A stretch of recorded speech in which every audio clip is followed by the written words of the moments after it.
Existe um poço de água cristalina. Quem a bebe nunca mais volta a ter sede. Nessa fonte que brota água viva,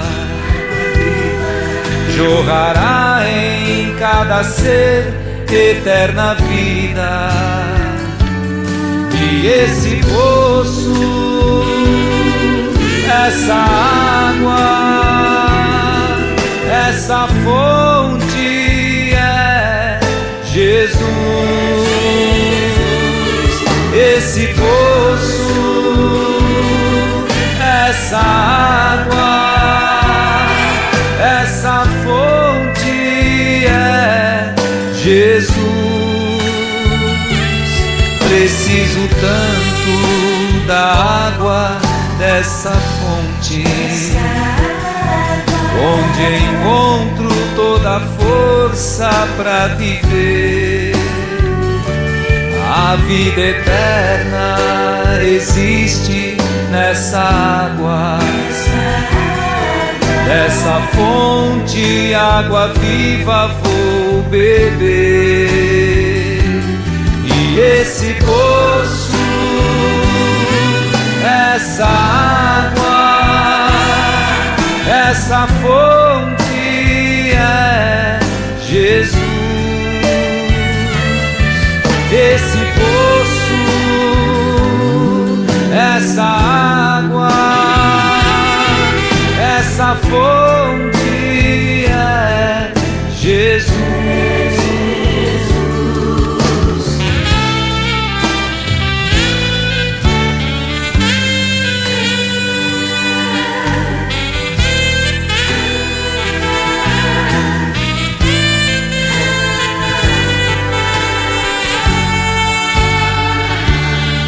Preciso tanto da água dessa fonte, onde encontro toda a força para viver. A vida eterna existe nessa água, dessa fonte, água viva vou beber. E esse poço, essa água, essa fonte é Jesus. Esse poço, essa água, essa fonte é Jesus. Jesus.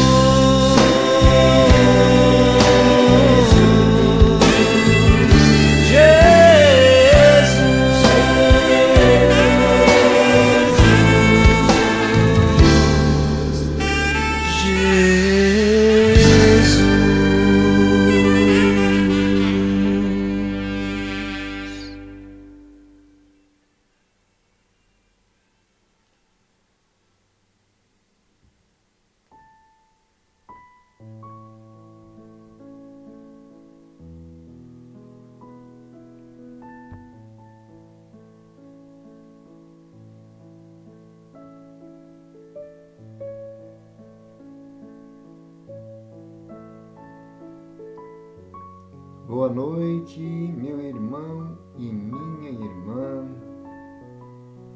Que a paz do nosso Mestre, Senhor Jesus, esteja com vocês em seus lares, envolvendo toda a família. Aqui estamos felizes por mais um encontro de luz, a luz que se irradia do coração de nosso Senhor Jesus Cristo. As lições do Evangelho, que é para nós esse sol iluminando nossas estradas, nossos passos.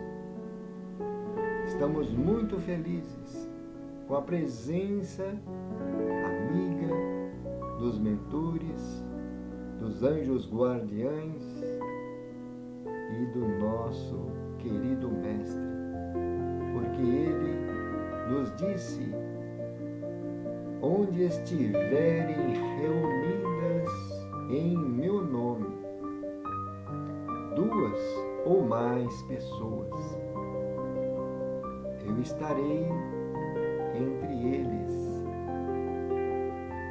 E se você está neste momento se sentindo só fisicamente, no aspecto material, lembre-se de que você tem junto de ti o anjo guardião, o mentor espiritual. Quando você está sintonizado com a mensagem do Evangelho de nosso Senhor. E, com certeza, também temos outros irmãos que estão no plano espiritual precisando de luz, assim como nós. Não é verdade? E então não estamos sozinhos. Estamos juntos, sintonizando esta corrente do amor, da caridade. Seja muito bem-vindo neste ambiente de luz que nós vamos fazer vibrações de paz, de esperança e de gratidão a Deus e a Jesus. Hoje nós vamos ter o comentário de Allan Kardec numa colocação feita sobre a riqueza. Então nós teremos grandes oportunidades nas reflexões nessas palavras de Allan Kardec. Evangelho segundo o Espiritismo, capítulo 16. Vamos antes fazer a nossa prece, pedindo a Deus e a Jesus que nos envolva nas bênçãos, na luz e na paz. Vamos envolver as pessoas que nós queremos auxiliar com a nossa prece, com as nossas vibrações, lembrando de deixar uma vasilha com água para recebermos a magnetização trazida pelos bons espíritos.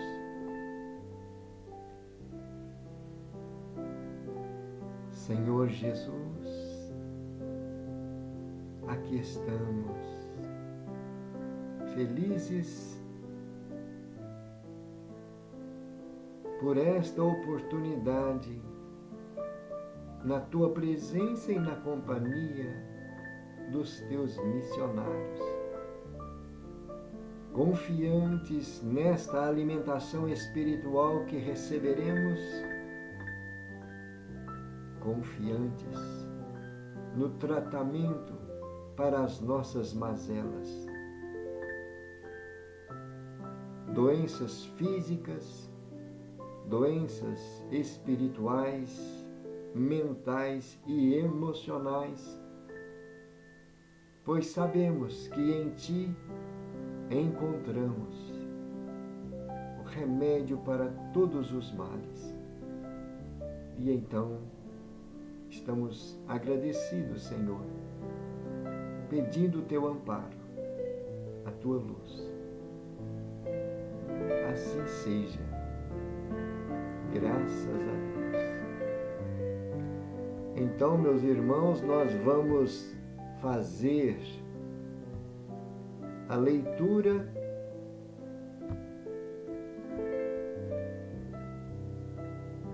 que está no capítulo 16 do livro Evangelho segundo o Espiritismo, item 8. Desigualdade das riquezas.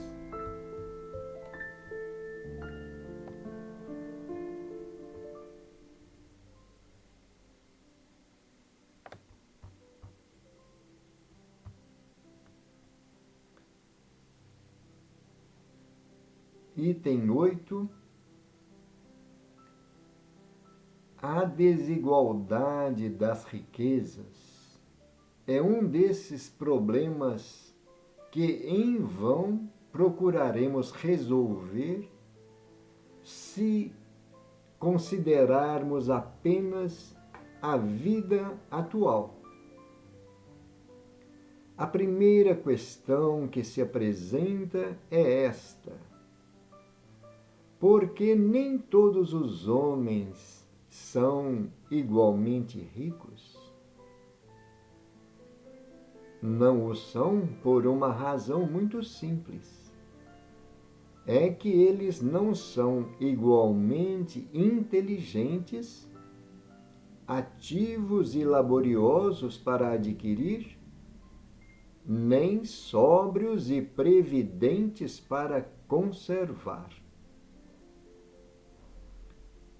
A propósito, é um ponto matematicamente demonstrado que a fortuna equitativamente repartida daria a cada pessoa uma parte mínima e insuficiente, que, em supondo essa partilha efetuada, o equilíbrio estaria rompido em pouco tempo pela diversidade dos caracteres e das opiniões.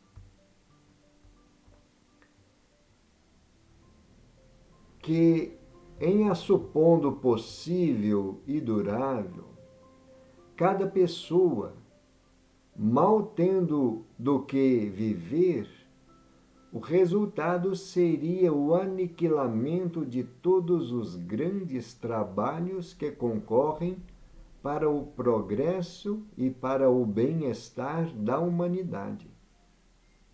Que, em supondo que ela desse a cada um o necessário, já não haveria mais o aguilhão que impulsiona as grandes descobertas e os empreendimentos úteis. Se Deus a concentra em certos pontos, é para que daí ela se expanda em quantidade suficiente conforme as necessidades. Admitido isso, pergunta-se: por que Deus a concede a pessoas incapazes de fazê-la frutificar para o bem de todos? Ainda aí está uma prova da sabedoria de Deus. Ao dar ao homem o livre-arbítrio, ele quis que o homem chegasse, por sua própria experiência, a fazer a distinção do bem e do mal, e que a prática do bem fosse o resultado dos esforços e da própria vontade do homem. Este não deve ser conduzido fatalmente nem ao bem, nem ao mal. Sem o que ele não passaria de instrumento passivo e irresponsável, como os animais. A fortuna é um meio de testá-lo moralmente, mas, como ao mesmo tempo ela é um poderoso meio de ação para o progresso, Deus não quer que ela fique longo tempo improdutiva, razão pela qual ele a desloca constantemente. Cada um deve possuí-la para tentar utilizá-la e provar o uso que sabe fazer dela. Mas, como há impossibilidade material para que todos a possuam simultaneamente, e além disso, que se todo mundo a possuíssem, ninguém trabalharia, e o melhoramento do globo sofresse com isso, cada pessoa a possui por sua vez. Aquele que não a tem hoje, já a teve ou a terá noutra existência. Quem a tem agora poderá deixar de tê-la amanhã. Há ricos e pobres, porque, como Deus é justo, cada qual deve trabalhar por sua vez. A pobreza é para uns a prova da paciência e da resignação.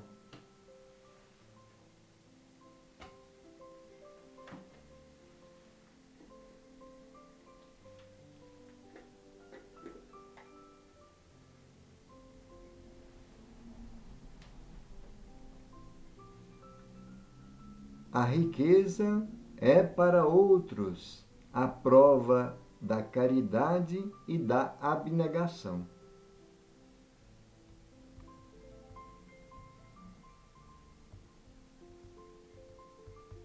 Há quem lamente com razão ver a lastimável aplicação que algumas pessoas fazem da sua fortuna e as ignóbeis paixões que a cobiça provoca. E então perguntam a si mesmos se Deus está sendo justo ao dar a riqueza a tais pessoas. É certo que, se o homem não tivesse mais do que uma única existência, nada justificaria tal repartição de bens na terra. Porém, se em vez de limitarem sua vista apenas à vida atual, as pessoas considerassem o conjunto das existências, então elas veriam que tudo se equilibra com justiça.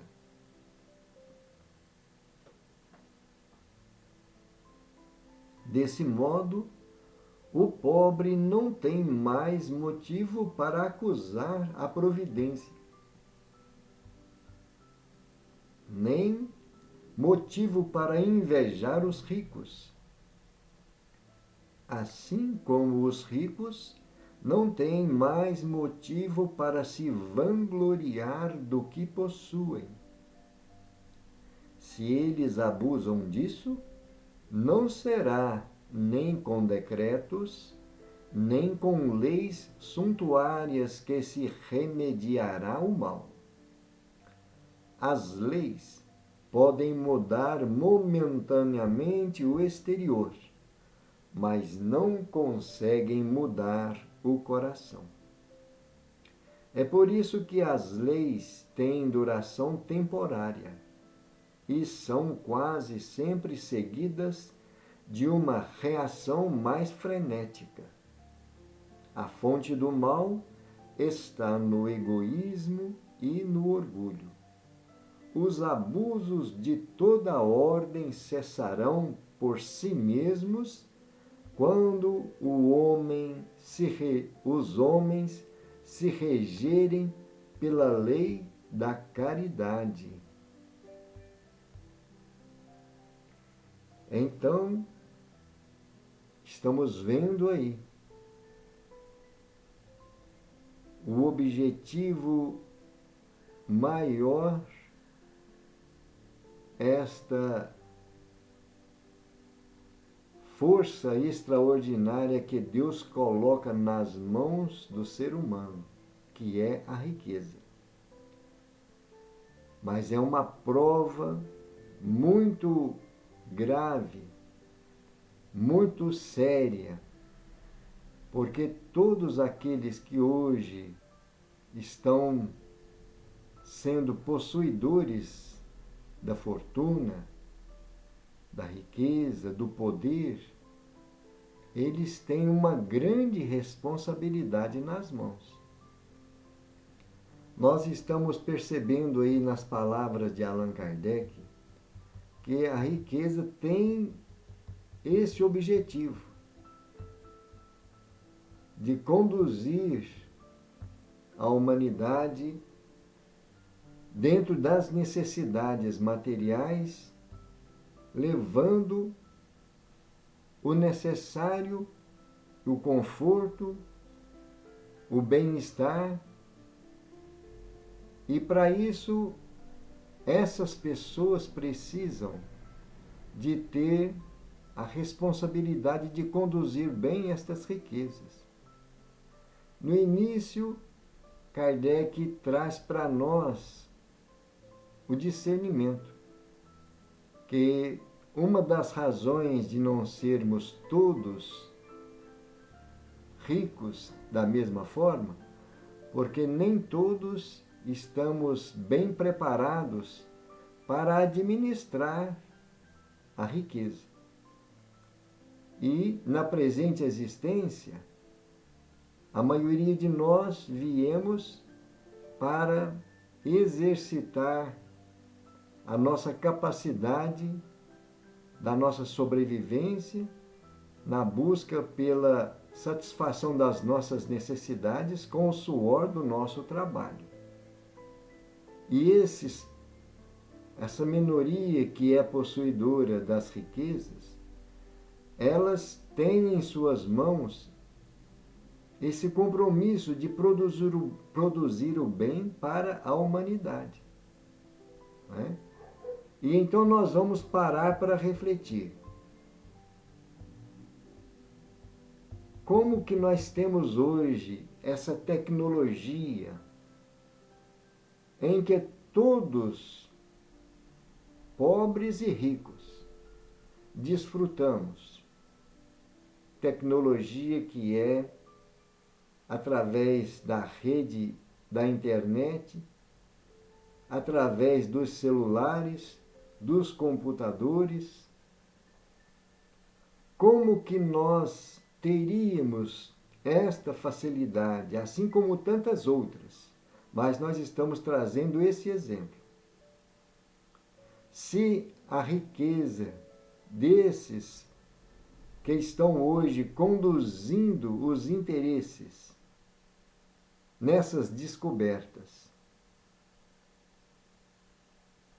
como que estaria a nossa condição sem esses recursos que nós temos? Porque, como o próprio Kardec está fazendo esta reflexão, se toda a riqueza que existe na Terra fosse distribuída em igual parte para todos os elementos, todos os seres, todas as pessoas, daria a cada um uma pequena parte insuficiente para produzir o que a fortuna, a riqueza é capaz de produzir quando ela está na mão de alguns grupos de pessoas que a empregam para esse fim.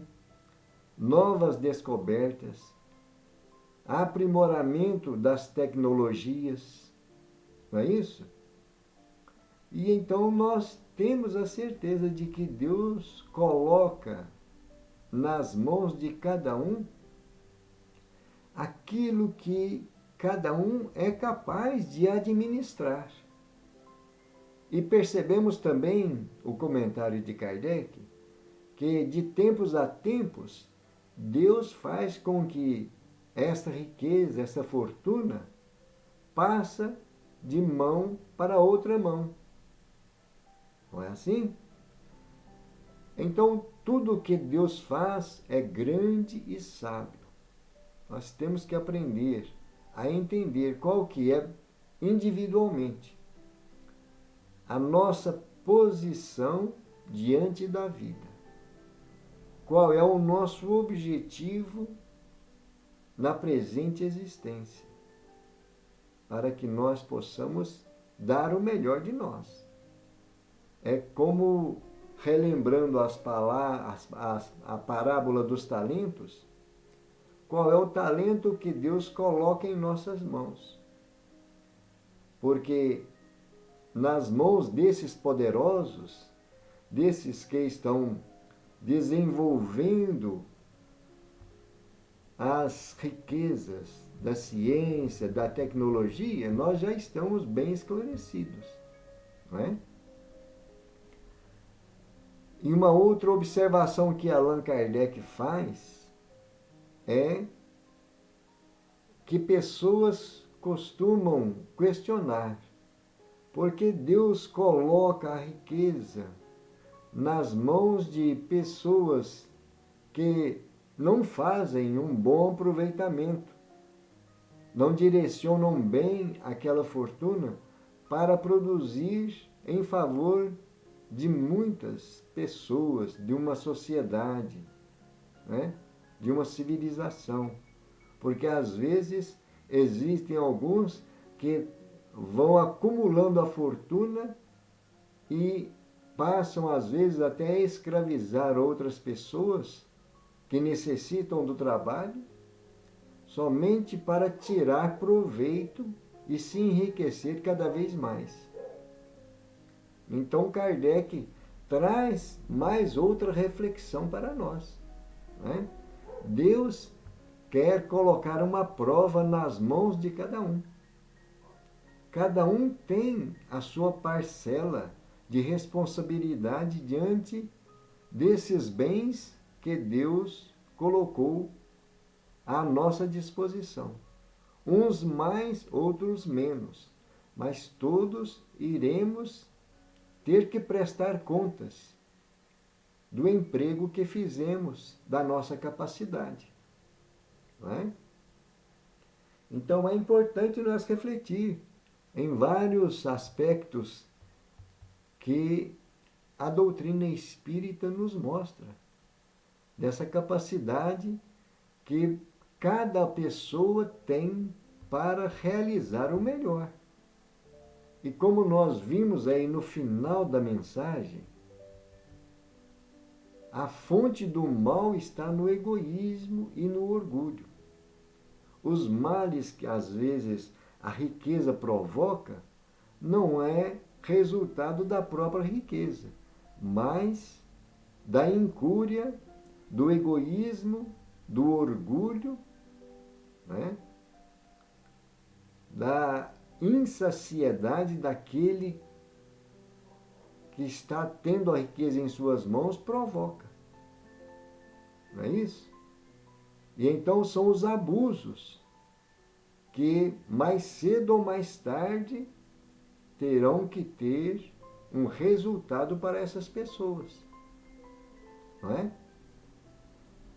Quando nós temos ao nosso alcance uma possibilidade de produzir um bem e não produzimos,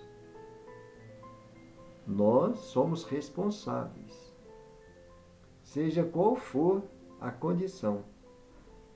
Esse bem que está no nosso alcance promover, nós tendo capacidade, tendo consciência e não fazemos, nós estamos omitindo, não é? E então teremos que responder. seja na fortuna ou seja em outras áreas.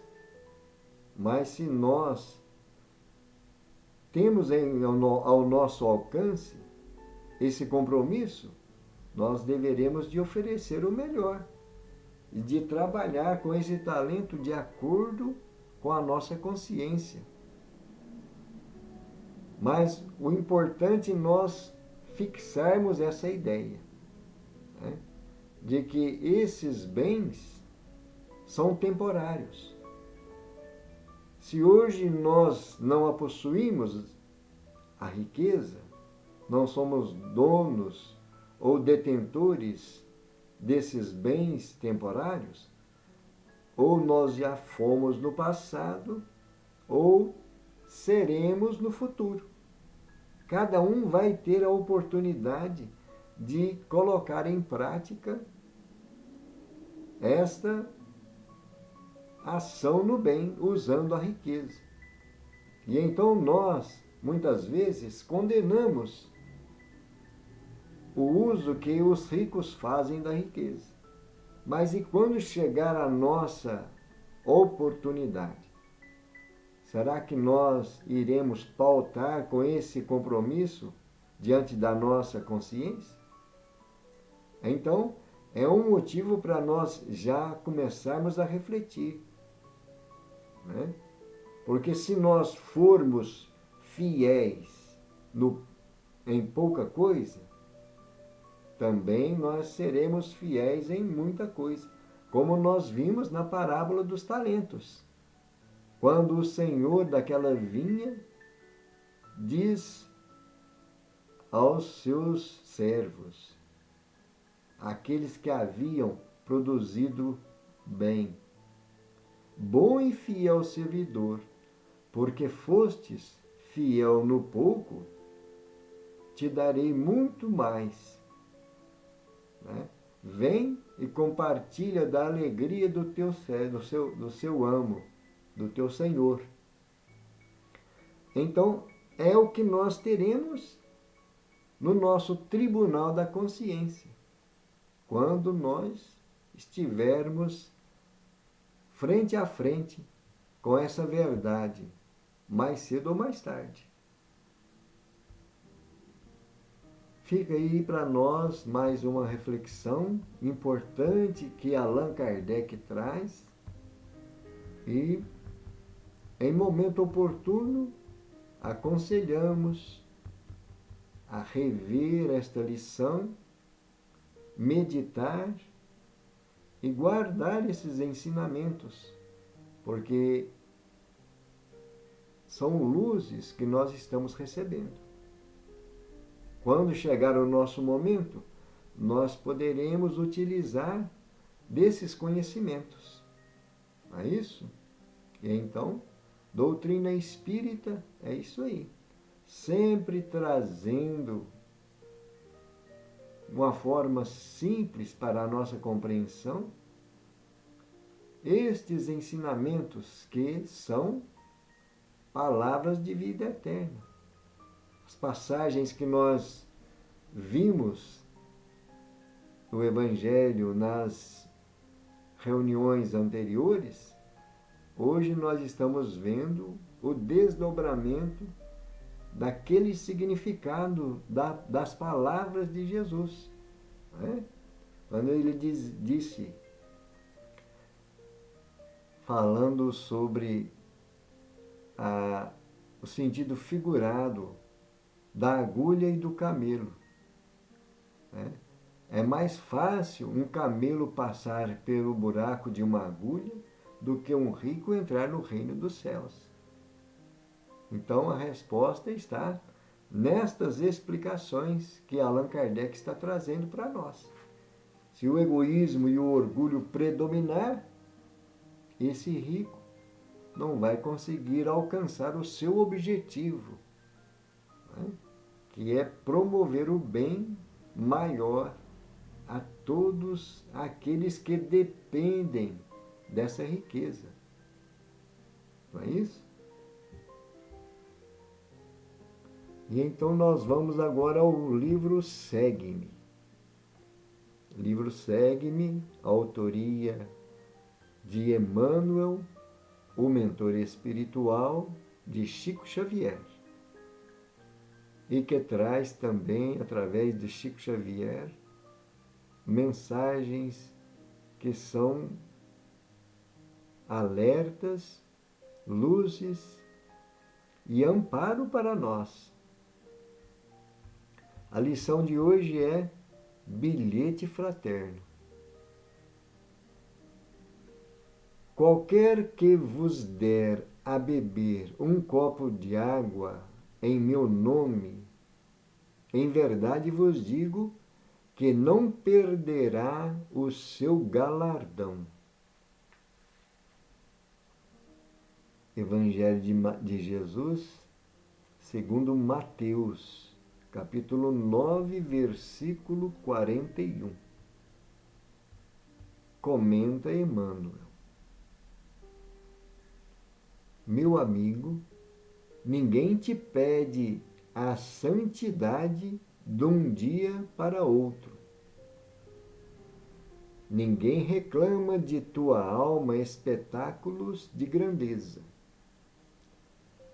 Todos sabemos que a jornada humana é inçada de sombras e aflições criadas por nós mesmos. Lembra-te, porém, de que o céu nos pede solidariedade, compreensão, amor.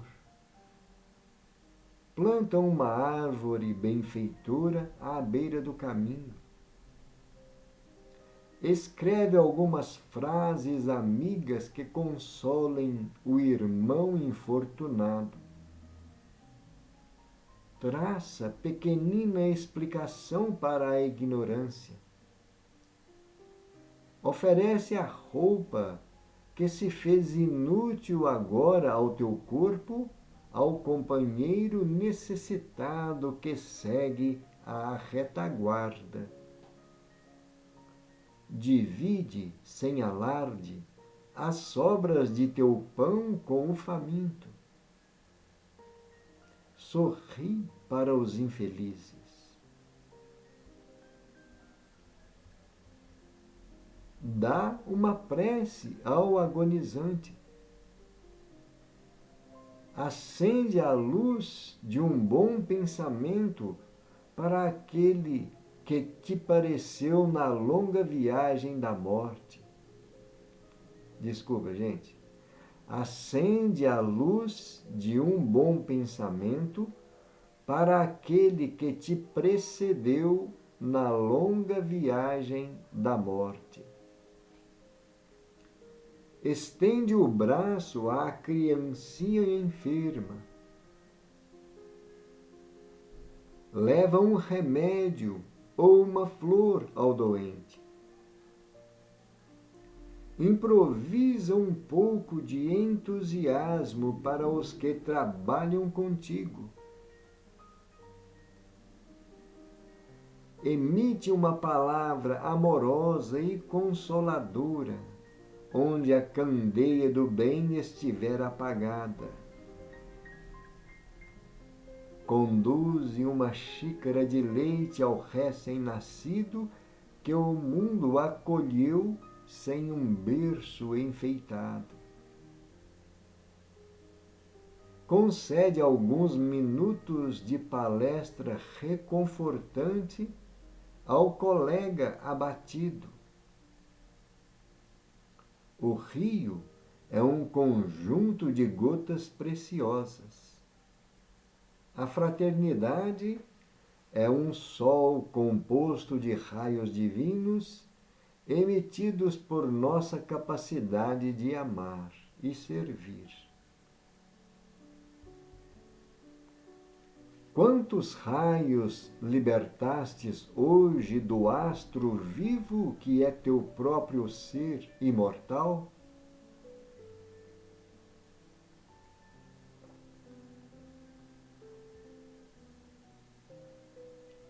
Recorda que o Divino Mestre que teceu lições inesquecíveis em torno do vintém de uma viúva pobre, de uma semente de mostarda, de uma dracma perdida. Faze o bem que puderes. Ninguém espera que apagues sozinho o incêndio da maldade. Dá o teu copo de água fria.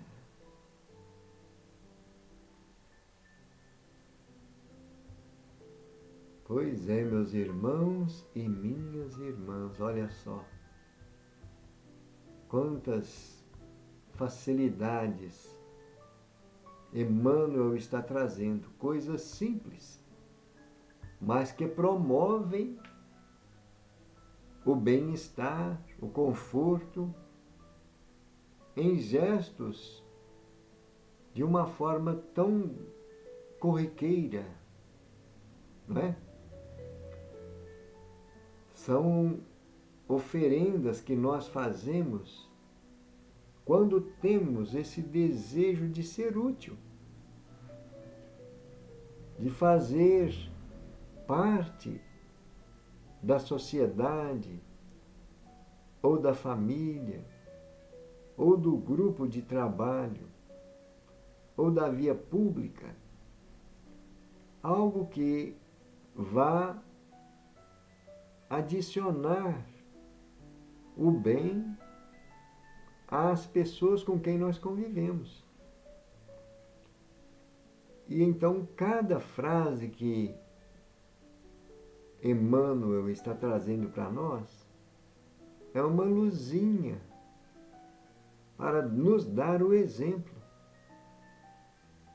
para despertar em nós este sentimento fraterno,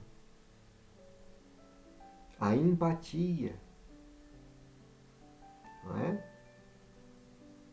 Vamos fazer uma pequena reflexão. Divide sem alarde as sobras de teu pão com o faminto. Se me sobra o pão, se eu tenho mais do que eu necessito para me alimentar, o pão aí significa o alimento. Quantos de nós temos de sobra, não conseguimos consumir a quantidade de alimentos que nós armazenamos? Quantos desperdícios se realizam dessas sobras que não vão servir a ninguém, porque nós estamos acumulando sem distribuir ao faminto, sem compartilhar com o faminto. E então, é um ponto que, da mesma forma que na lição anterior, os ricos irão prestar contas do bem que poderiam ter feito e não fizeram, nós, com a sobra de alimentos que está sendo desperdiçada, que se perde por não aproveitar no tempo adequado, nós também responderemos. Vamos observar também que, se nós fôssemos esse faminto, se fôssemos nós que estivéssemos na condição de pedinte, de necessitado, vamos parar para refletir. Nós não ficaríamos felizes que alguém pudesse trazer alguma sobra algo para que nós possamos matar a nossa fome? Então, nesta colocação de Emmanuel, estamos vendo o desdobramento das palavras de Jesus, quando ele fala para nós: qualquer que vos der de beber um copo d'água em meu nome. Toda vez que a gente faz uma oferta com gentileza, considerando a pessoa, seja qual for a pessoa, nós estamos fazendo aquilo em nome de Jesus, em nome do amor maior.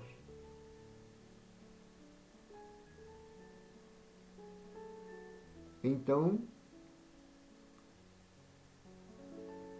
é necessário nós pararmos para refletir e ver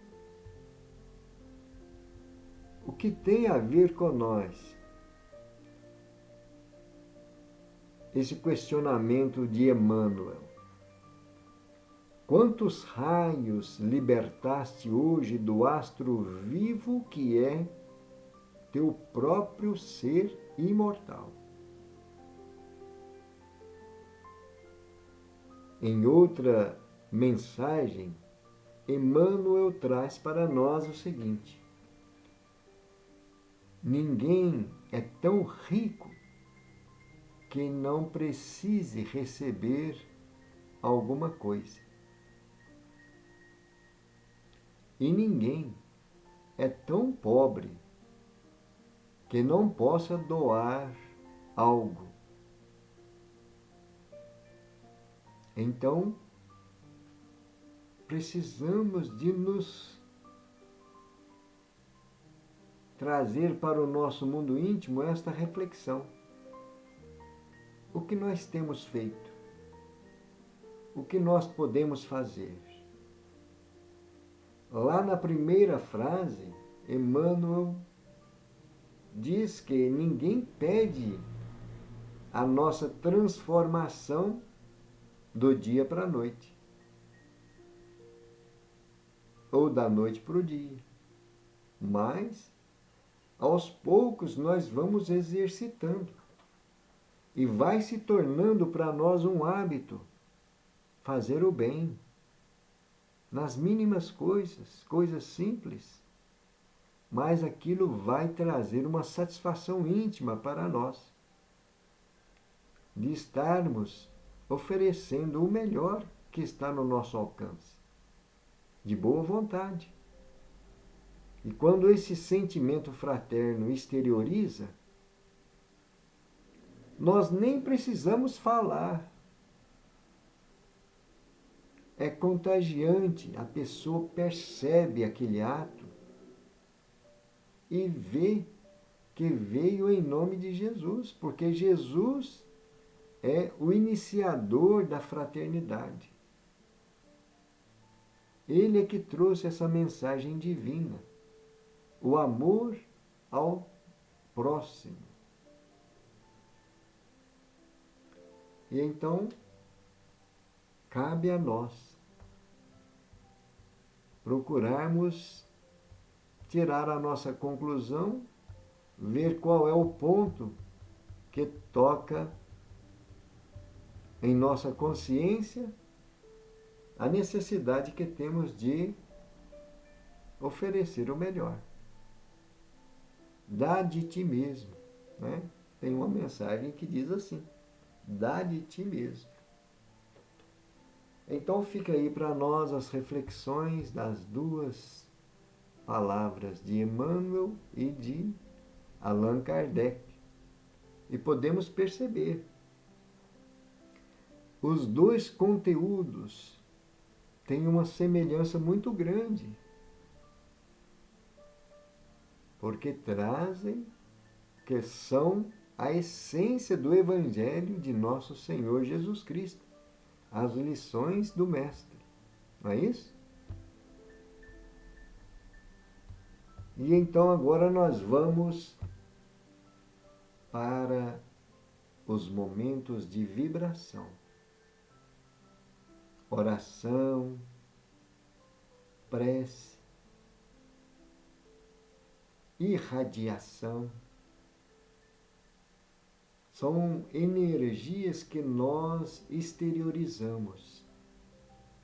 Primeiro, assimilamos as energias. Absorvemos as energias. Na presença de Jesus, na presença dos bons espíritos, ficamos impregnados com esse magnetismo renovador. Por isso o bem-estar que nos envolve, o conforto, a paz, é a presença de nosso Senhor Jesus Cristo. É a companhia dessas equipes. E então, estando nestas condições, poderemos oferecer aos necessitados algo de nós. Vamos então lembrar das pessoas que estão carentes, necessitadas, passando por provações, por dificuldades.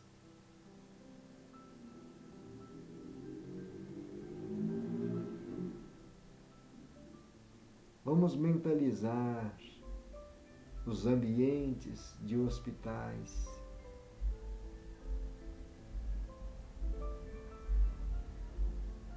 Vamos mentalizar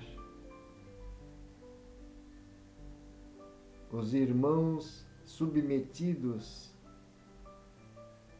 em cirurgias graves que colocam em risco a vida da pessoa, mas que é necessário a realização de tal cirurgia. As equipes de enfermeiros, de médicos, plano físico, plano espiritual, trabalhando em conjunto. Vamos mentalizar essas equipes, recebendo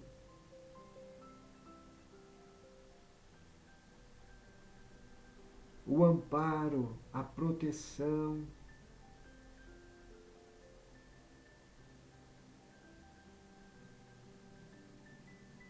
a energia curadora de nosso Senhor Jesus Cristo, para que estas operações sejam bem-sucedidas.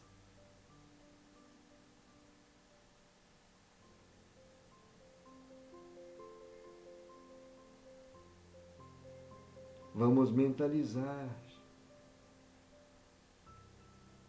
Vamos envolver em nosso pensamento os irmãos em recuperação nas clínicas psiquiátricas, nos hospícios, nos manicômios, sanatórios, mentes que estão perturbadas, corações atribulados pela obsessão, pela subjugação. Também lá as equipes de socorro estão presentes. Eles conhecem as necessidades dos enfermos. Mentalizando essas energias, estas luzes, envolvendo esses irmãos. assim como também as equipes de trabalho e os familiares, as pessoas que convivem com esses irmãos.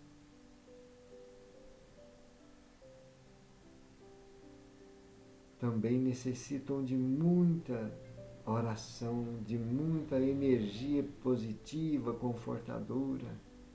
Quem convive com um irmão em desequilíbrio mental, pelo uso das drogas, pela escravidão no alcoolismo,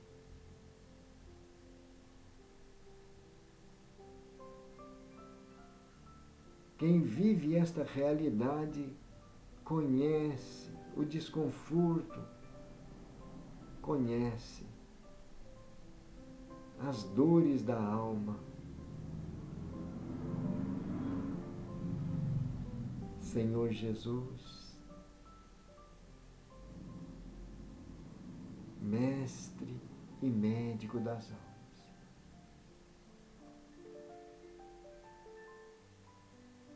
nesses momentos nós queremos compartilhar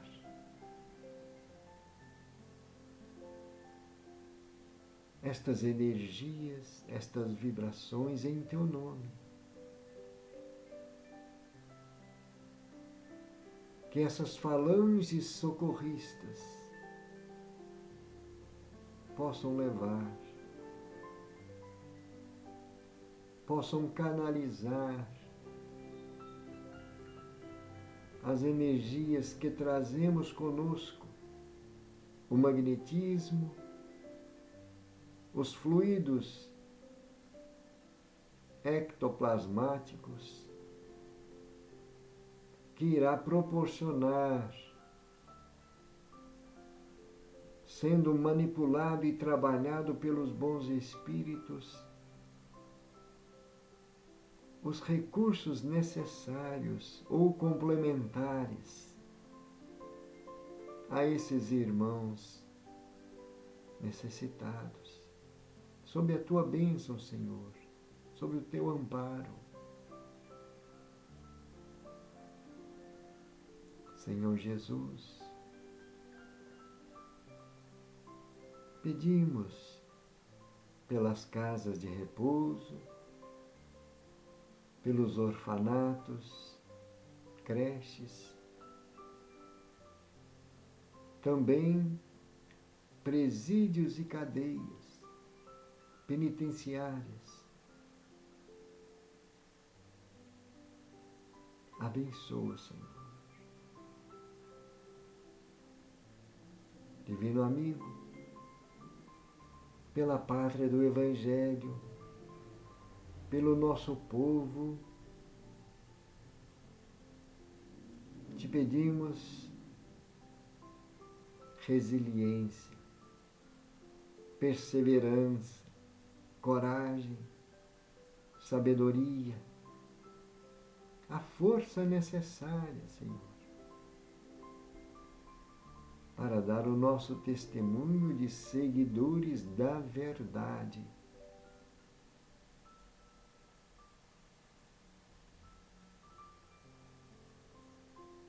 Seguidores da luz.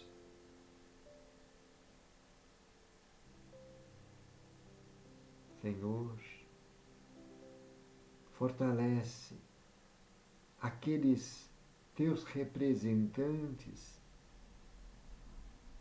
que estão à frente ou que servem de referência para a massa popular, para que tenhamos um norte, um rumo a seguir, na certeza de que é o caminho para a nossa libertação, é o caminho para a redenção de nossas almas.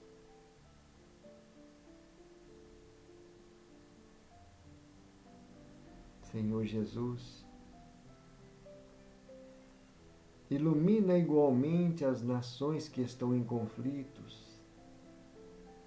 Ilumina esses povos flagelados pelas guerras,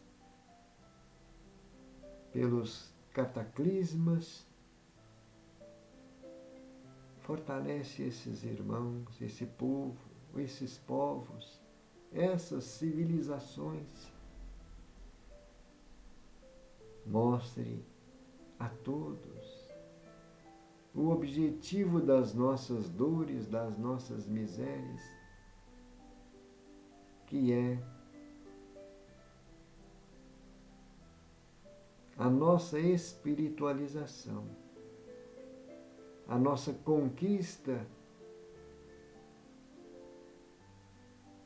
da nossa verdadeira salvação, a liberdade nos reinos superiores da vida maior. Senhor, nós estamos finalizando, mas não podemos esquecer das nossas famílias. Não podemos esquecer dos entes amados. Cada um deles, Tu conheces.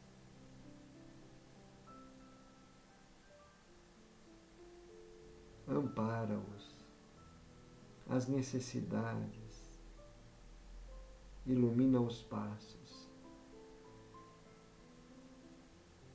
proteja-os, Senhor, proteja das ciladas do inimigo. E assim, Senhor Jesus, estamos finalizando mais um culto do Evangelho. Com muita gratidão, Senhor, pela Tua presença e pela companhia desses amigos espirituais. Que esta paz, que esta luz permaneça em todos os lares, em todos os corações. Assim seja. Graças a Deus e louvado seja Deus. Então, queridos irmãos e queridas irmãs, chegamos ao fim.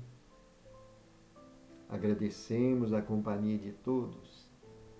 Lembrando que no domingo, amanhã, teremos o Evangelho Redivivo, 21 horas.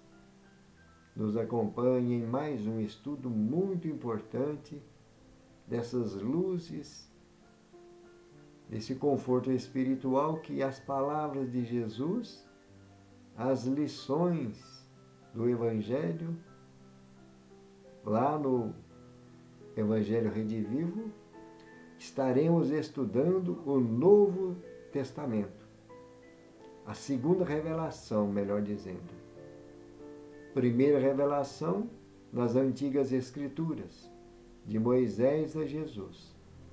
Segunda revelação, de Jesus a Kardec. Terceira revelação, doutrina espírita, de Kardec até nossos dias. E então estaremos estudando, né, a segunda revelação, o Novo Testamento. Que a paz e o amor de nosso Senhor nos envolva a todos. Continue, que nós vamos passar a vinheta onde trazemos a informação do roteiro de nossos estudos. Muita paz a todos. Que Jesus nos abençoe. Gratidão.